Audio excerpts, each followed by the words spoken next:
Welcome back, guys. Tactical AV here. And for around the last year, I've been looking to buy my next power amplifier. But this one needed to be special. This one needed to be a unique power amplifier in a sense of where I could use it in my home theater for an object-based surround sound audio experience in addition to the external power amplifiers I already have in my existing surround sound setup. But it also needed to work with two-channel music stereo listening as well, and that's its main point, in fact. Which is why I wanted something that I knew would be a genuine audiophile power amplifier. So I wasn't exactly sure as to where to set my sights in terms of how much do I want to pay or what I'm exactly hoping to get. But one thing was definitely for sure. I certainly cared about the manufacturing process and the quality of the parts that are in the power amplifier. So, a lot of my viewers have heard and seen me talk about things like the microfarads per channel and the capacitors in the power amplifiers. Well, in this video, I'm going to focus on purchasing the power amplifier and going on an adventure with you in choosing the one that I'll be using next.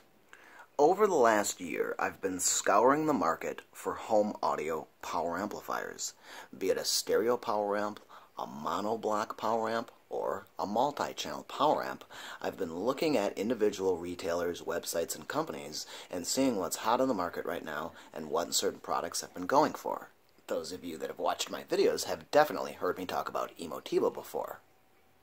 But I wanted to make this video so that people could learn something, because in my journey of buying this power amplifier, I myself have learned several things about not only the audio market, but about what certain things to look for and, essentially, what to pay for how much you're going to get.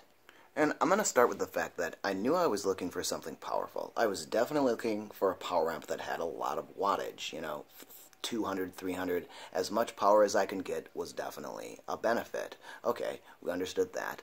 But really, in terms of the quality of the audio the amplifier is capable of putting out, is where I'm focusing most of my attention. So, that brought me to a couple of different power amplifiers over the last few months.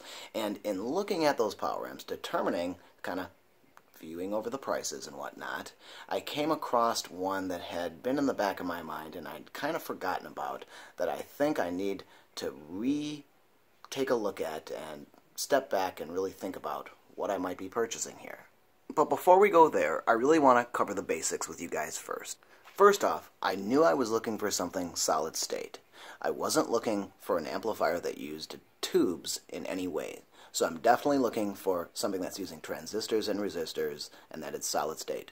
Second, I'm also looking for something that can be hooked up via RCA wired connections.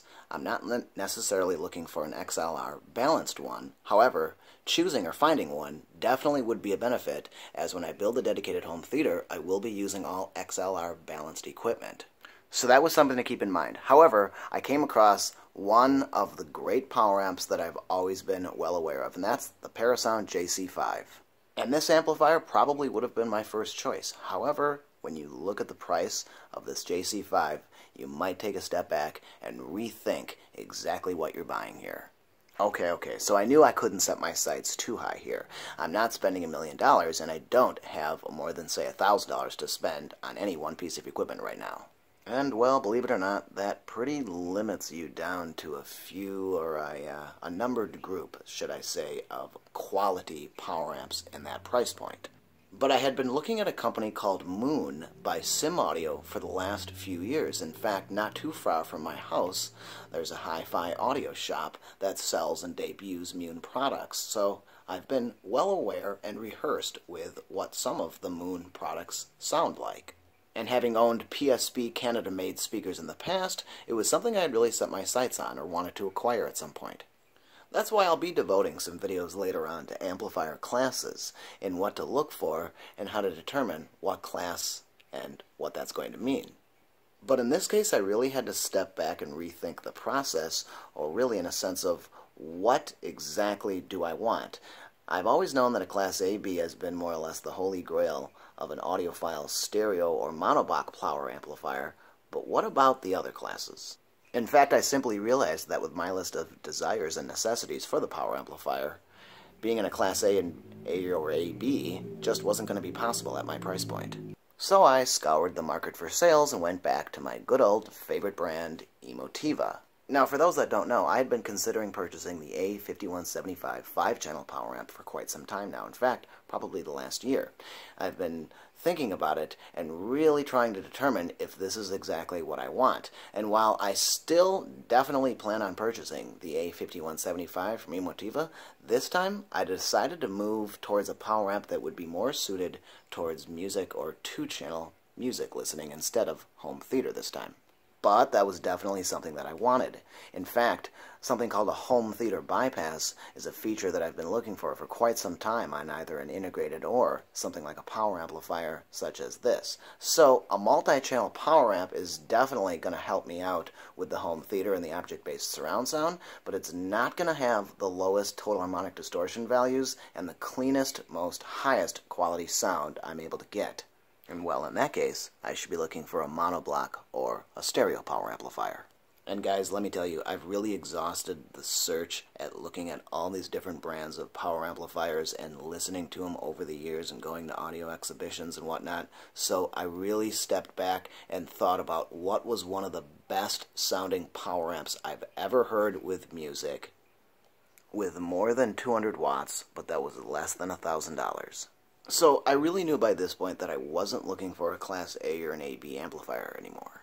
In fact, I was now looking for something that was more state-of-the-art and that was meant and designed for today's music listening and the power requirements, more or less noise floor, that I had for this power amp.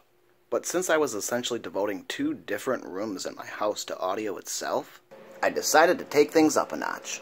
Around 3.5 years ago, I was at an audio exhibition in Chicago called Exponia.